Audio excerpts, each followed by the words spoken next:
Lithium ion battery, yes. Nominal voltage 3.7 volts, limited charge voltage 4.7 volts, yes. These are being manufactured throughout the world, and of course, China has a lot of influence in what we do as a world, right? But I think it's difficult for a cell phone to actually produce electricity. I think it's something where we'll have to actually plug it into an outlet. Now, I don't have a problem with 100 billion of these being manufactured. Yes. What I have a problem with is 50-pound lithium ion batteries being manufactured.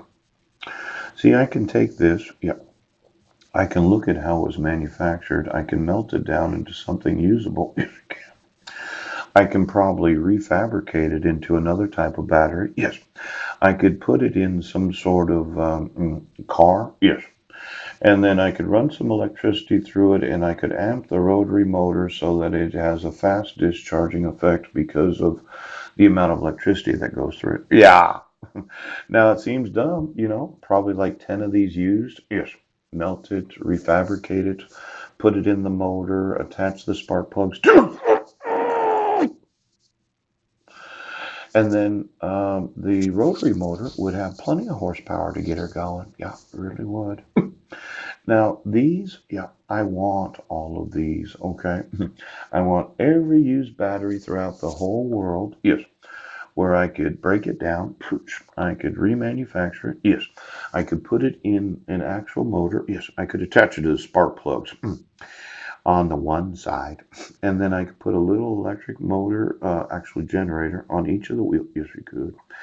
And then we could cause some sort of great efficiency so that gasoline would be $2.50 a gallon 20 years from now without having charging stations. Yes, with having the answer to how we're going to recycle lithium ion batteries.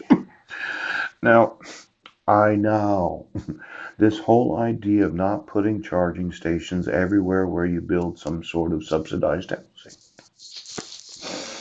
Why don't we just give them a vehicle where you put four different electric motors on the tires?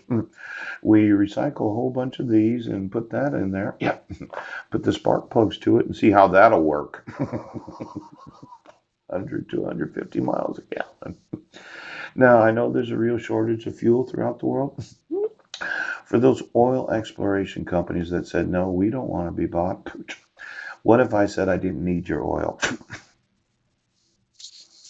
Would that cause you to think about maybe working in a different industry where I actually do need your help? You were sure that we needed more fossil fuel when I could redesign the motor, yes, using recycled parts, yeah, so that we could get 100 miles to a gallon on every vehicle just by making a few improvements. You know what I wanted to do? Now, let's say you have a telephone line. It's going over the top of a city. Yes. I take them all down. I put the utilities underground. Yes. I know it's a pipe dream. You're saying I'm high right now. But I can put small magnets underneath each of your tires, similar to the effect of a go-kart in a fair. Yes.